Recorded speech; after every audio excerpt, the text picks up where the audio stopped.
Viðvera Bandaríkjahers í Evrópu verður endurskoðuð á næstu mánuðum, segir varnarmálaráðherra Bandaríkjanna. Hann skammaði kollega sína á fundi varnarmálaráðherra NATO í morgun fyrir að hafa ekki veitt liðsinni í stríðinu gegn Íran.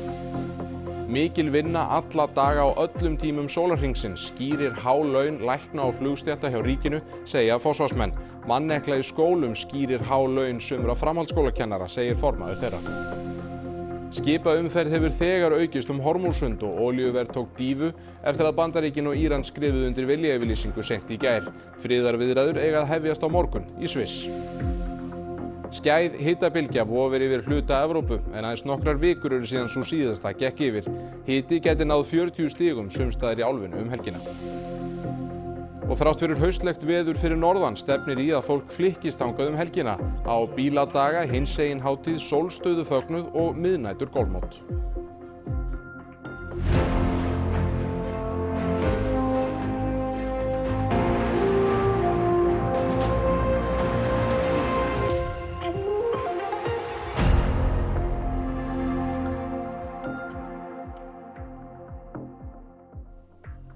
Komið sæl.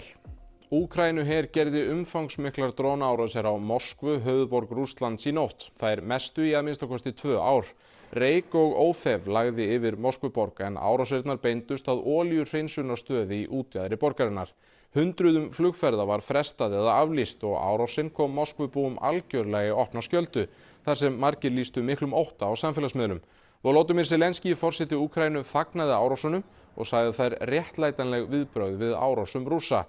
En fyrr í vikunum var klaustur á heimsminjaskrá sprengt. Á sama tíma heldur Vladimir Putin, forseti Rússlands, leiðtogafund þjóða í Suðaustur-Asíu í borginni Kazan 700 km austan við Moskvu. Og Zelenský kom í dag til Brussel, fyrst á fund í höfuðstöðum Atlantshafsbandalagsins og síðan á leiðtogafund Evrópusambandsins, þar sem áframhaldandi stuðningur við Úkraínu verður ræddur í kvöld. Varnarmálaráðherra NATO-ríkjanna komu saman í dag þar sem yfirlýsingar varnarmálaráðherra Bandaríkjanna vöktu athygli. Björn Valkvist, þú hefur fylgst með þróun mála í allan dag. Þessi athygli, hún var verðskulduð, eða ekki? Jú, Pete Hegseth kom frá Bandaríkjunum á þennan fund hérna í Brussel í morgun og stoppaði reyndar stutt. En hann fékk orðið við upphaf fundarins sem frekar óvenjulegt. Þá talar eiginlega bara framkvæmdastjóri bandalagsins áður en að fundinum lokað fyrir fjölmiðlum og öðrum.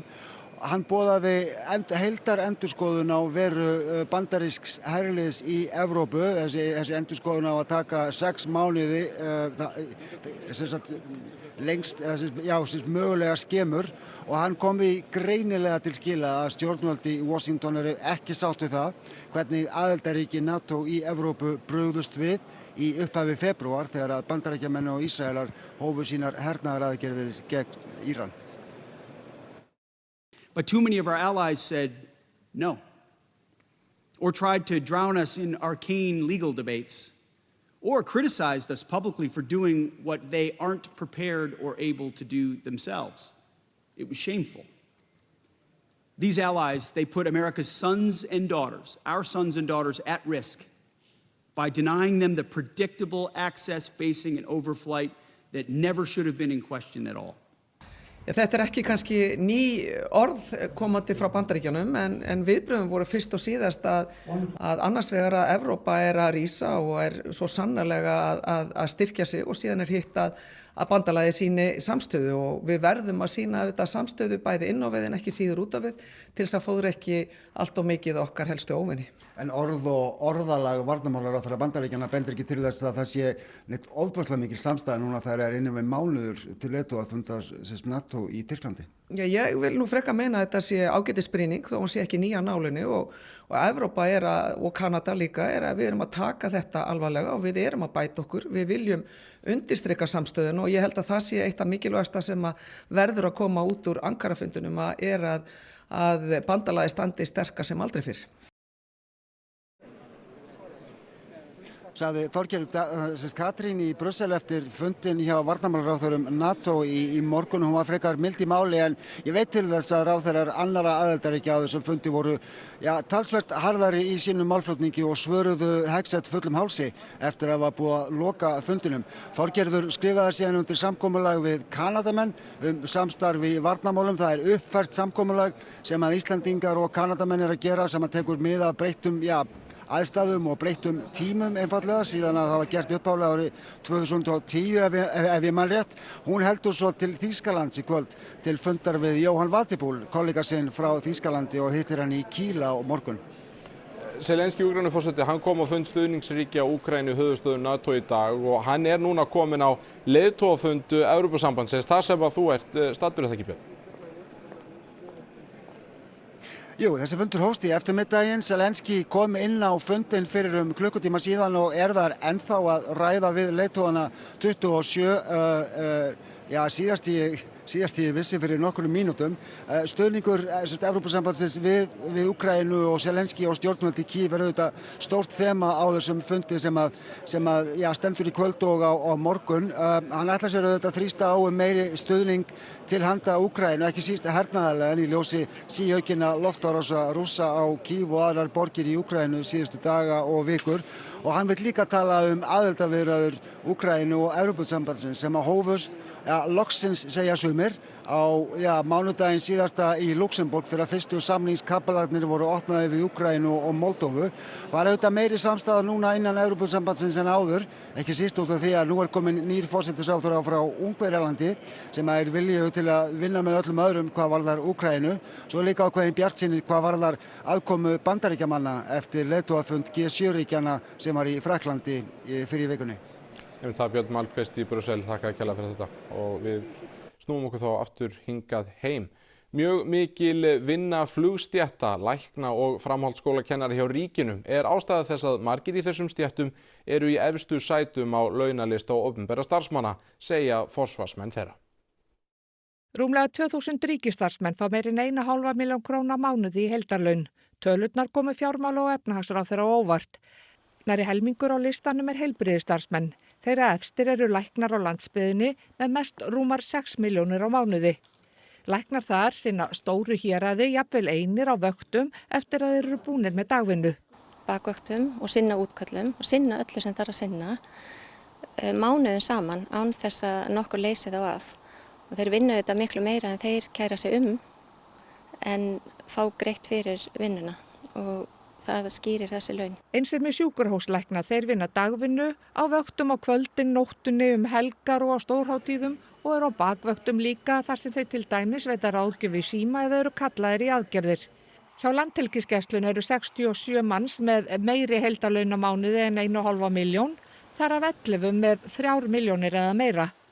Flestir þessara 67 eru áhefnir flug- og sjóstétta sem fá greitt samkvæmt kjarasamningum og eru á löngum vöktum og bakvöktum. Auðvitað er þetta störf sem eru töluvert frábrugðin hefðbundnum skrifstofustörfum. Þau eru unnin allan sólarhringinn, eru áhættusöm og krefjast mikillar sérþekkingar. Og ef við tökum þyrlusveit sem dæmi, að þá auðvitað fer hún út í öllum veðrum, allan sólarhringinn, oft þegar aðrir fara ekki. Þannig að það er raun og veru það sem að skýrir það. Í sumum sérgreinum og undir sérgreinum lækna á Íslandi eru örfáir læknar eða kannski bara einn. En við þurfum að hringja í kollega okkar þegar við fáum sjúklinga inn á bráðamóttöku með ákveðin vandamál og þá hringjum við í fólk sem er ekki einu sinni á vakt og fáum ráðgjöf. Þannig að það er líka heilmikil ógreidd vinna sem er unnin, sem er ekki inn í þessum tölum. Framhaldsskólakennarar eru líka á hálunarlistanum. 139 starfsmenn framhaldsskóla eru á listanum og 2 hæstlaunuðu á honum eru með rúmar 2,2 milljónir á mánuði. Hér er afmarkaður hópur í framhaldsskólum Íslandi sem að hafa hér gríðarlega há laun réttilega eins og framkom í fréttinni en hins vegar er það þannig að orsök þessara launa er mannekla í þessum skólum. Sérstaklega vanti kennara í verkgreinar, segir hann. Þá segir sumum skólana kennt langt fram á kvöld og þá hafi nemendum í fjarnámi fjölgað mjög. Við höfum barist fyrir því að hækka grunnlaunin. Við semjum ekki heildarlaunin. Heldur eru þau ákvörðun í rauninni, þau eru afsprengi þess að stjórnendur taka þessar ákvarðanir. Mótmælandi kom sér fyrir í mastri hvalveiðiskipsins Hvals 9 í Reykjavíkurhöfn eftir hádegi í dag til að freista þess að koma í veg fyrir að skipið færi úr höfn og upp í hvalstöðina í Hvalfirði. Þaðan stendur til að halda til veiða á næstu dögum. Lögregla og starfsmenn Hvals ræddu við manninn sem Íslendingur á fertugsaldri og ekki vel búinn til langdvalar í mastrinu. Maðurinn sat við sinn keip og úr varð að skipinu var siglt úr höfn klukkan 4:30 með manninum borð. Nú fyrir fáeinum mínútum var skipið rétt ókomið að hvalstöðinni en ekki liggur fyrir hvað tekur við manninum þegar þangað verður komið. Þetta ekki fyrsta sinn sem mótmælendur klifra upp í mastur hvalveiðiskips. Það gerðu líka 2 erlendar konur fyrir 3 árum og hlutu sektardóm fyrir.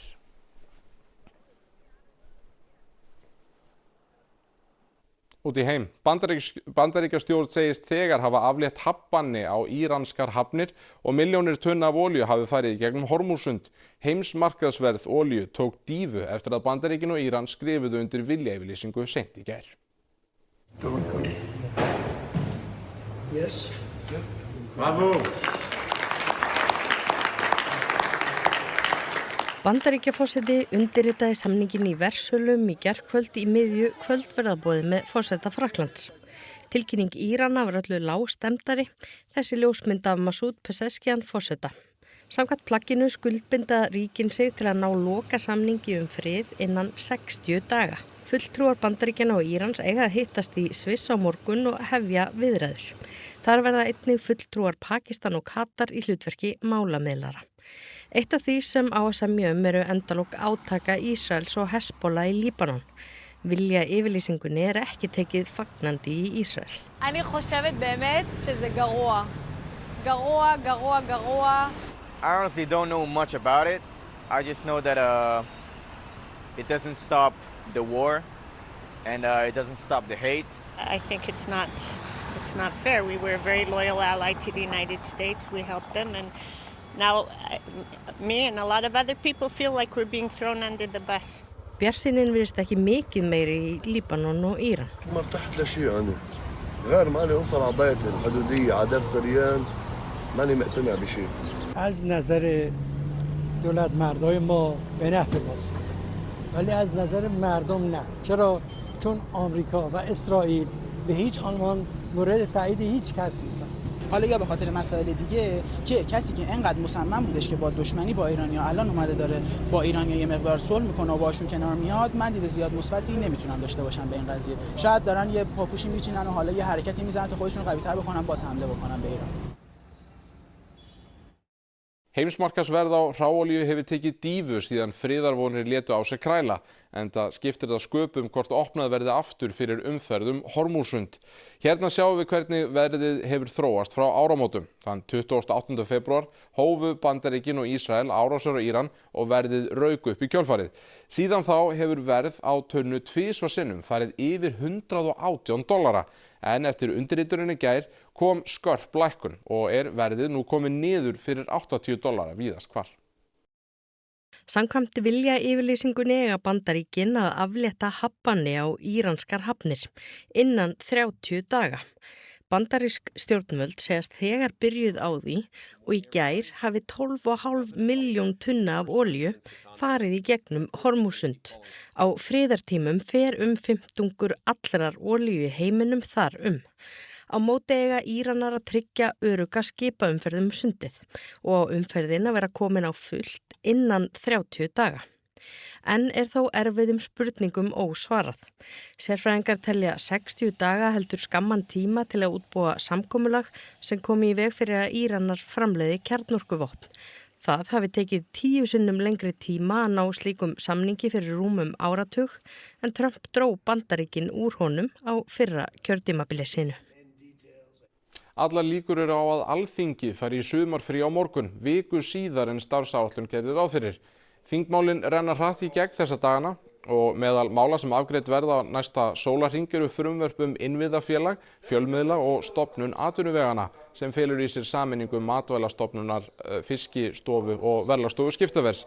Í morgun var samþykkt að herða skilyrði dvalarleyfi fyrir námsmenn utan EES og að hækka stofnframlög ríkisins til uppbyggingar húsnæðis á almennum íbúðamarkaði. Nokkuð hart var deilt síðastnefnda frumvarpið. Það sem ríkisstjórnin sífellt að reyna að gera fleiri og fleiri íbúa þessa lands að leiguliðum í staði fyrir að gera fólk að eignafólki. Það stefna okkar sjálfstæðismanna, séreignarstefna þar sem að fólk býr í eigin öruggu húsnæði en verður ekki leiguliði alla framtíð. Það eru þúsundir fjölskyldna á vergangi hér meira og minna í okurleigumarkaði og ná ekki endum saman.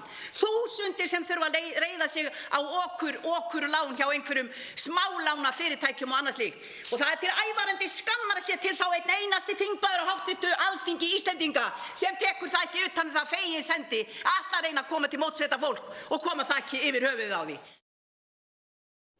Landsréttur sýknaði í dag Sindra Snæ Birgisson og Ísidór Nathansson öðru sinni af tilraun til hryðjuverka. Hæstiréttur hafði ómerkt fyrri dóm Landsréttar og vísaði málinu til meðferðar þar á ný, en niðurstaðan í dag var sú sama á áður. Þeir eru báðir, eins og í fyrraskiptið, dæmdir í fangelsi fyrir stórfelld vopnalagabrot, Sindri í 18 mánuði og Ísidór í 15 mánuði. Ekki liggur fyrir hvort ríkissaksóknari sækist eftir áfrýjunarleyfi til Hæstaréttar.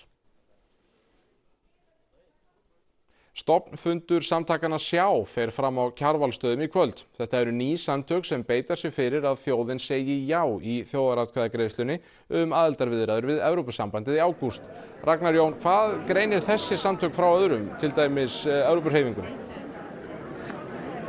Jú, það sem greinir þessi samtök helst frá öðrum samtökum að hér að ræða fólk sem hefur ekki endilega gert upp huga sinn varðandi aðild að ESB. En hérna hjá mér eru tveir af stofnendum samtakana. Segið mér endilega, hver eru svona ykkar megin markmið? Það að búa til vettvang fyrir fólk sem hefur áhuga á því að sjá samning áður en að það tekur afstöðu. Einmitt, og það rétt skilið að samtökin rúmi þá bæði þá sem eru með eða mögulega á móti ESB?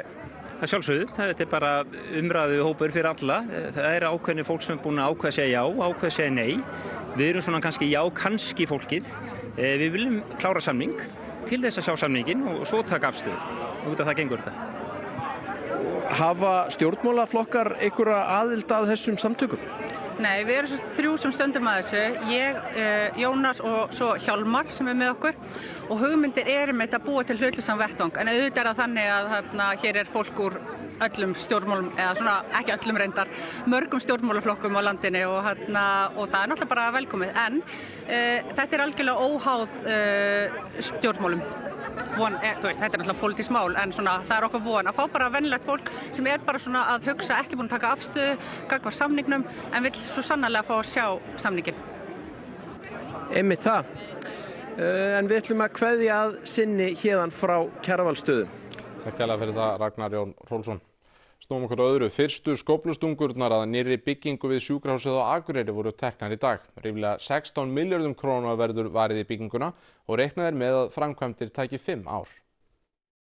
1, 2 og 3.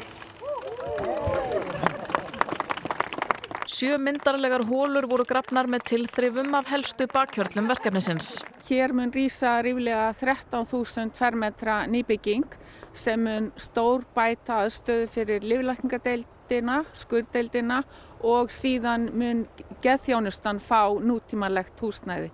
Áætlað að framkvæmdum ljúki að mestu eftir 4 ár, 2030, og árið eftir verði byggingin tekin í notkun. Heilbrigðisráðherra sagði við athöfnina í dag að bygging sjúkrahúss væri engin geimvísindi, heldur í raun talsvert flóknara. Auðvitað geta alltaf orðið einhverjar tafir, en það samt komin heilmikil reynsla hjá nýjum Landspítala OHF sem fer með þetta verk í að byggja. Í dag fögnum við, þetta fyrst og fremst bara hátíðisdagur fyrir sjúkrahúsið á Akureyri, fyrir okkar skjólstæðinga og heilbrigðiskerfi allt í raun og veru. Það ekki nema 18 dagar síðan nýr forstjóri sjúkrahússins stimplaði sig inn á sína fyrstu vakt. Á þeim tíma hefur komið í ljós að gamli Kristnesspítali ónothæfur vegna myglu og rakaskemmda, en þar hefur sakrekið endurhæfingar og öldrunardeild. Enn verið að leita lausna þar, en stefnt á að leigja 800 fermetra húsnæði frá 1. september. Þegar við þurfum að gera svona mikla breytingar því að þá viðbúið að verði einhver þjónustuskerðing, það getur orðið, en við erum að gera allt sem í okkar valdi stendur til þess að ég raunverulega tryggja það að þjónustan verði góð og kostur Og það segir aðeins hluta sögunar því það hefur verið húsnæðisvandi víðar og í 20 ár hefur þörfin fyrir nýja byggingu við SAK legið fyrir. Í því skyni segir Alma ekki úr vegi að fara að huga að frekari stækkun. Vissulega rými hérna í kring, þannig að það alveg tækifæri til að byggja enn meira þegar framlíða stundir. Hluti Evrópu býr sig undir næstu hitabylgju og hitatölur gætu náð allt að 40 stigum sums staðar í álfunni helgina, meðal annars á Ítalíu, Spáni, Portúgal og í Frakklandi.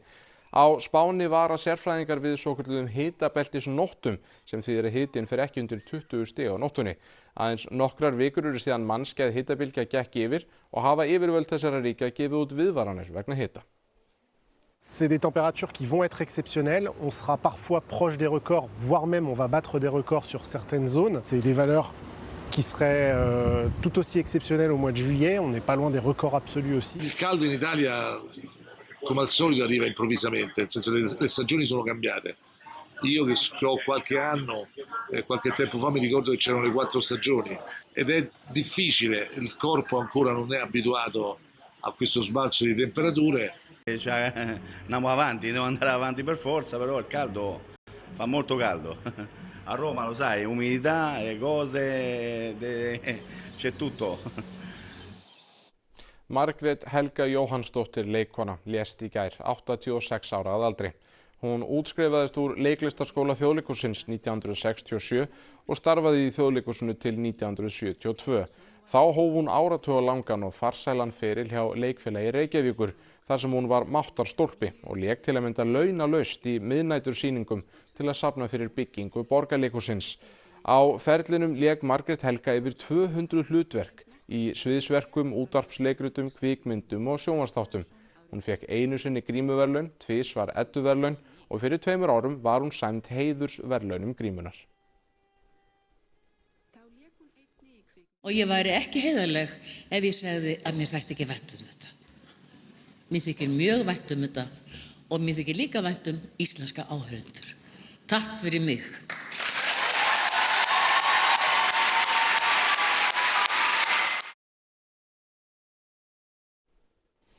Norðanmenn og gestir þeirra þurfa ekki að láta sig leiðast í eina sekúndu helgina, þar sem sumardagskrán þétt og fjölbreytt. Bíladagar hófust formlega með glæsilegri bílasýningu í Boganum á Akureyri í gær, en hver viðburðurinn rekur annan á vegum hátíðarinnar fram á laugardagskvöld. Svo á laugardaginn má segja kannski að hápunkturinn sé að við tökum göturspyrnu á laugardeginum og svo burnout keppnina kvöldið sem svona flugeldasýningin okkar, þar sem við slútum bíladögum og sprengjum þetta upp eins og maður segir. Þar mætti yfir langflestir. Driftkeppni var í fullum gangi þegar fréttastofu Baragarði en 32 ökuþórar tóku þátt í ár. Nei. Og hinsegin hátíð á Norðurlandi hófst í dag með regnbogasundi á Hrafnagili í Eyjafjarðarsveit og bókakaffi á bókasafninu. Já, sýnileikinn bara mjög mikilvægur fyrir þetta samfélag. Þannig að ég held að við verðum náttúrulega bara að halda áfram að berast fyrir því og auka sýnileikann. Hinsegin hátíðin hámarki með gleðigöngun í Hrísey á laugardaginn og í nágrannaeyju Hríseyjar, Grímsey, verður sólstöðuhátíð alla helgina í tilefni af sumarsólstöðum. Og hið vinsæla Arctic Open golfmót hófst í dag á Jaðarsvelli, en það eitt stærsta mót sumarsins með keppendur víðsvegar að úr heiminum. Mótið 40 ára í ár og sjaldan hafa keppendur verið fleiri.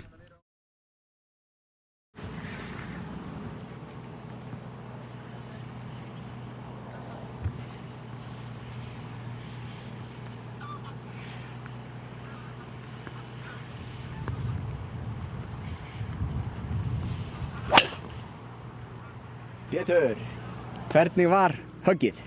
Herru, ég ekki að fara að leita þessum, þessi á miðri braut. Þetta ekki fyrsta skipt sem þú ert í Arctic, hvað það sem svona merkilegt við þetta mót?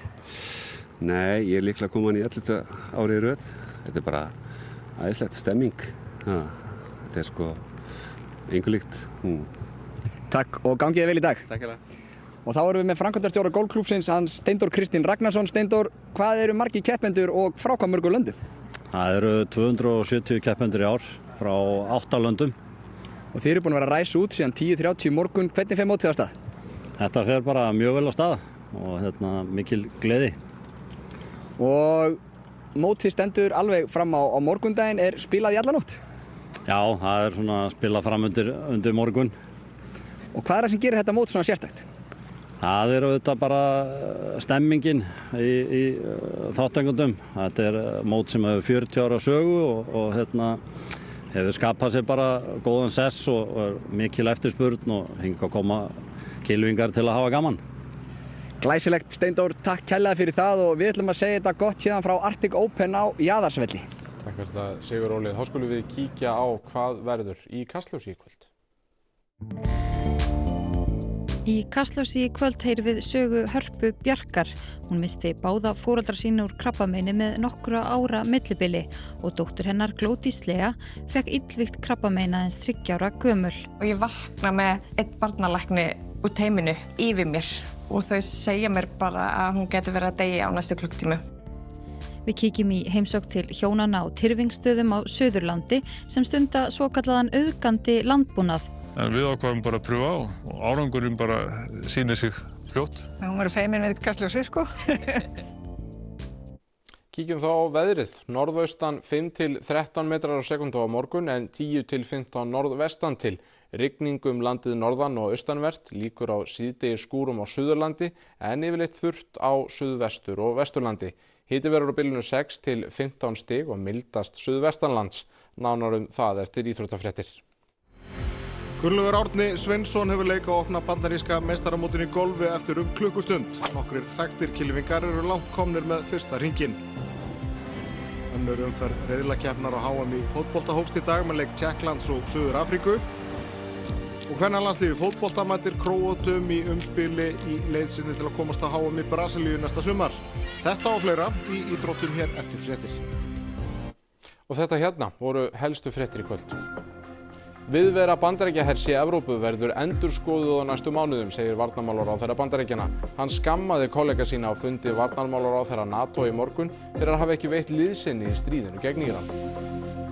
Mikil vinna alla daga á öllum tímum sólarhringsins skýrir hálaun lækna og flugstétta hjá ríkinu, segja forsvarsmenn. Mannekla í skólum skýrir hálaun sumra framhaldsskólakennara, segir formaður þeirra. Skipaumferð hefur þegar aukist Hormúzsund og olíuverð tók dýfu eftir að Bandaríkin og Íran skrifuðu undir viljayfirlýsingu seint í gær. Viðræður frið eiga hefjast á morgun í Sviss. Og skæð hitabylgja vofir yfir hluta Evrópu en aðeins nokkrar vikur eru síðan svo síðasta gekk yfir. Hiti gæti náð 40 stigum sums staðar í álfunni helgina. Þá er þessum fréttatíma lokið. Við minnum á samfélagsmiðlareikninga fréttastofunnar á Instagram og TikTok @RÚV_fréttir. Þar birtast fréttir og ýmislegt annað skemmtilegt efni. Við kveðjum að sinni, verið sæl.